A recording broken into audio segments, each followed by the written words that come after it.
School में जब भी हमें साइन कॉस टैन के बारे में पढ़ाया जाता है, यानी ट्रिग्नोमेट्री के बारे में, तो अक्सर स्टूडेंट के दिमाग में एक सवाल तो जरूर आता होगा कि भैया इस ट्रिग्नोमेट्री का ना रियल लाइफ में यूज क्या होता है। तो चलो आज के वीडियो में ना हम उन ट्रिग्नोमेट्री का ना यूज बताएंगे, और अगर ये ट्रिग्नोमेट्री ना होना तो हमारे लाइफ में बहुत सारी ऐसी चीजें होना वो नहीं हो पाएंगे। पर वो चीजें है क्या, तो चलो आज के वीडियो में ना हम उनके बारे में बताएंगे। लेकिन उससे पहले आप मेरे चैनल को सब्सक्राइब करो और वीडियो के लास्ट तक बने रहना। क्यों? क्योंकि आज हम ट्रिग्नोमेट्री का रियल यूज बताएंगे। तो चलो देखते हैं कि ट्रिग्नोमेट्री का यूज हम कहां कहां करते हैं। ट्रिग्नोमेट्री को स्टार्ट करने से पहले ना हम दो चीज को समझते हैं कि ट्रिग्नोमेट्री में होता क्या क्या है। देखो, ट्रिग्नोमेट्री में दो चीज होता है, पहला एंगल और दूसरा डिस्टेंस। देखो समझो, एक एग्जांपल से हम समझाते हैं। ये मेरे सामने एक ईंट है, ये कुछ डिस्टेंस पर खड़ी है। अब इसका मुझे एंगल पता करना है, ये मेरी आंखों से कितना एंगल पर है।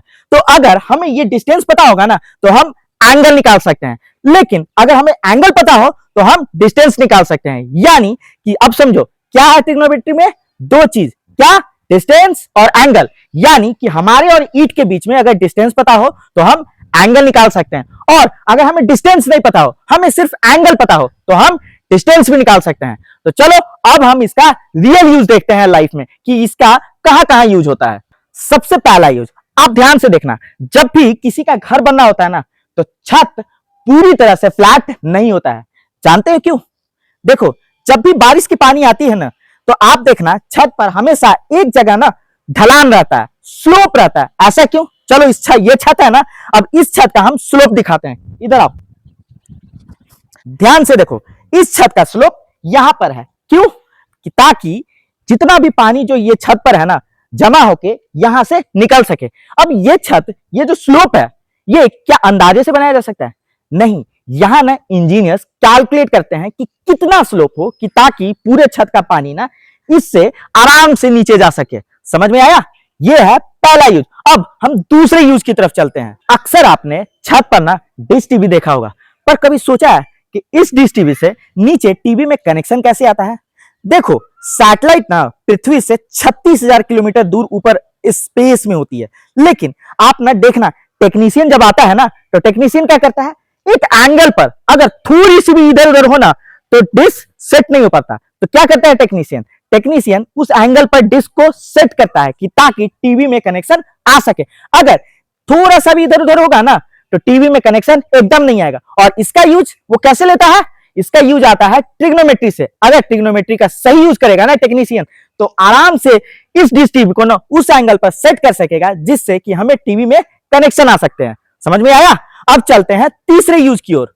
अब तीसरे यूज की तरफ चलते हैं। तो देखो तीसरा यूज क्या होता है। देखो, ये बंदा सेल्फी ले रहा है। आपने अक्सर फोन में देखा होगा कि उसमें पोर्ट्रेट मोड और पैनोरामा मोड होता है। उसमें जब भी हम सेल्फी ले रहे होते हैं तो क्या होता है, उसमें ये फोन का एंगल ना, जो कैमरा होता है, कैमरा का एंगल खुद ब खुद कैलकुलेट करता है कि उसका जो फेस है ना वो सही मोड में आ रहा है कि नहीं।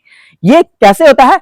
ये ट्रिग्नोमेट्री की मदद से होता है। अगर हमारा चेहरा ना सही एंगल पर सेट नहीं होना तो हम सही तरीके से सेल्फी नहीं ले पाते हैं, और ये किसकी मदद से होगा?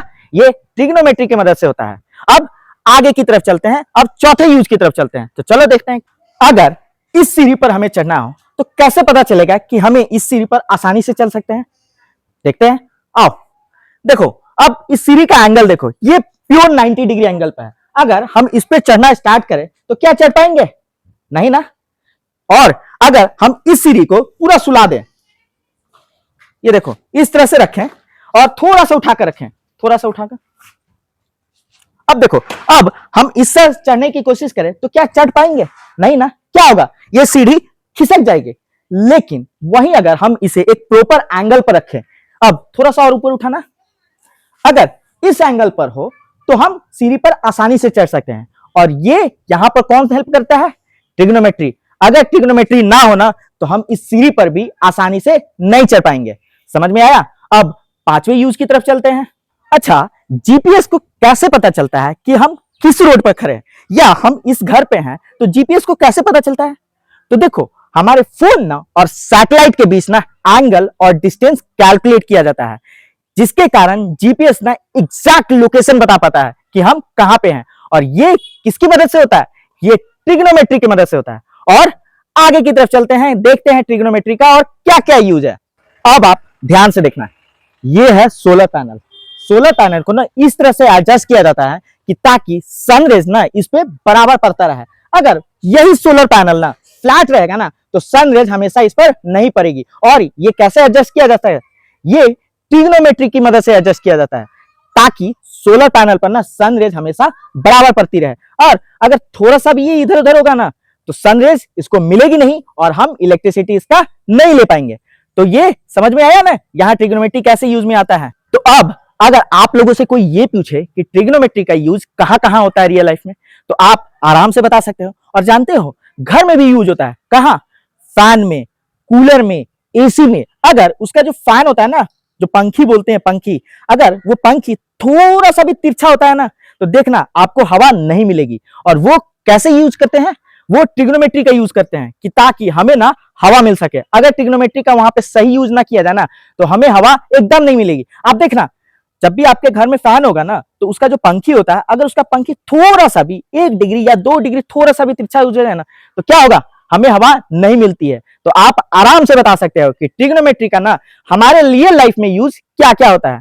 तो आज के लिए बस इतना ही। अगर आपको मेरी ये वीडियो अच्छी लगी हो, इंफॉर्मेटिव लगी हो, तो आप लोग ना अपने फ्रेंड्स के साथ, फैमिली के साथ इस वीडियो को शेयर जरूर करना।